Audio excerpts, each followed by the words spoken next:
இப்ப அந்த குழந்தைக்கு அப்பா யாருங்கிறது தெரியாம இருக்கிறது தான் பிரச்சனையா? ஆமா மாப்பிள, அதுதானே நான் இவ்வளவு நேரம் சொல்லிக்கிட்டு இருக்கேன்.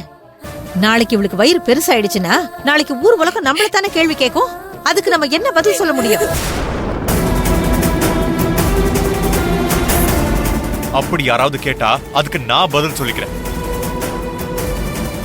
நீங்க பதில் சொல்லுவீங்களா? நீங்க என்ன மாப்பிள பதில் சொல்லுவீங்க?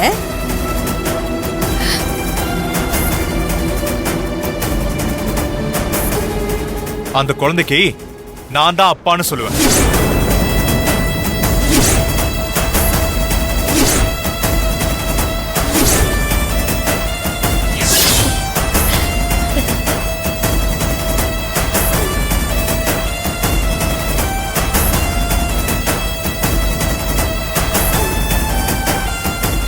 என்ன மாப்பிள சொல்றீங்க?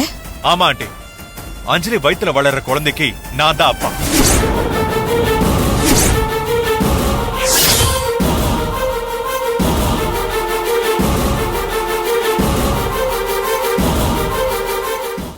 அஞ்சலி, நாளைக்கு அந்த குழந்தைக்கு யார் அப்பான்னு கேட்டாலும் நீங்க என்ன கை காட்டுங்க. அந்த குழந்தைக்கு நான் தான் அப்பா.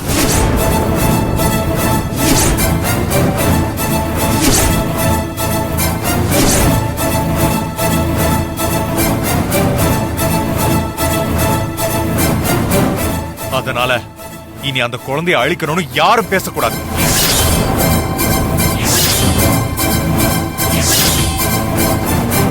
ஐயோ கடவுளே, எனக்கு ஏன் இப்படி ஒரு நிலைமை வரணும்?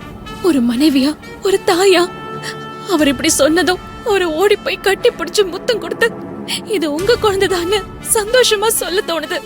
ஆனா அப்படி செய்ய முடியாத பாவி ஆயிட்டேனே. மாப்பிள, நீங்க என்ன பேசுறீங்கன்னு தெரிஞ்சுதான் பேசுறீங்களா? தெரிஞ்சுதான் பேசுறான். அஞ்சலி வயித்துல வளர்ற குழந்தை ஏன் குழந்தைதான்.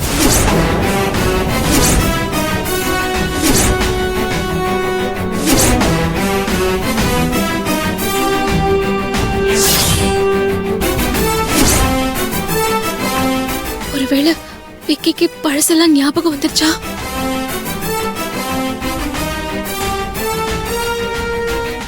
ஆனா சங்கடத்தோட நம்மள பாக்குறத பார்த்தா அவருக்கு பழசு ஏதோ இன்னும் ஞாபகத்துக்கு வரல. அவர் இன்னும் மகேஷா தான் இருக்காரு. குழந்தையை காப்பாத்ததான் இப்படி போய் சொல்றாருன்னு நினைக்கிறேன். என் பேரனுக்கு உண்மை தெரிஞ்சு அவனே வந்து அது ஏன் குழந்தைதான்னு சொல்றான். அதுக்கு எதுவும் சொல்லாம உன் பேத்தி ஏன் இப்படி பேயறிஞ்ச மாதிரி இருக்கா? அதான் எனக்கும் தெரியல. இவ ஏன் இப்படி இருக்கா? அவளோட புருஷன் தானே சந்தோஷத்துல ஓடி போய் அவரை கட்டி பிடிச்சி ஆமா இது உங்க குழந்தை தானே சொல்ல வேண்டியது தானே. அதை விட்டுட்டு ஏன் இவ இப்படி இருக்கா? எனக்கு ஒண்ணுமே புரியல. மாப்பிள, நீங்க சொல்றது என் தலையில இடி இறக்கிற மாதிரி இருக்கு மாப்பிள. ஏன் மாப்பிள அப்படி சொல்றீங்க? எப்போ உங்களுக்கு சப்போர்ட் பண்ணி பேசுவீங்களே, அதே மாதிரி இப்போ உங்களுக்கு சப்போர்ட் பண்ணணுமே நினைச்சு நீங்க போய் சொல்றீங்களா மாப்பிள?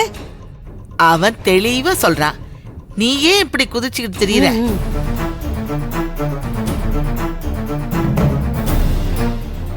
இல்லாண்டி இந்த விஷயத்துல போய் யாராச்சும் போய் சொல்லுவாங்களா? நான் உண்மையதான் சொல்றேன். என்ன மாப்பிள?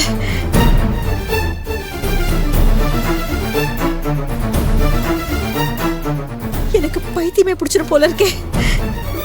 என் பொண்ணுக்கு தெரிஞ்சா அவ என்ன அவளோ தெரியல. என் பொண்ணுக்கு நான் என்ன பதில் சொல்லுவேன்? சரியான புத்தி கட்டவ. உண்மை என்னன்னே தெரியாம உளறிக்கிட்டு இருக்கா.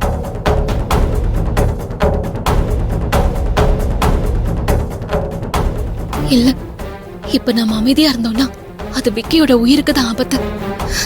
அதனால என் குழந்தையோட உயிருக்கும் ஆபத்து வரும். ஒருவேளை குடா மேடம் சொன்ன மாதிரி இந்த விஷயம் கவிக்கு தெரிஞ்சா கண்டிப்பா அவ தப்பான ஒரு முடிவு எடுத்துருவா.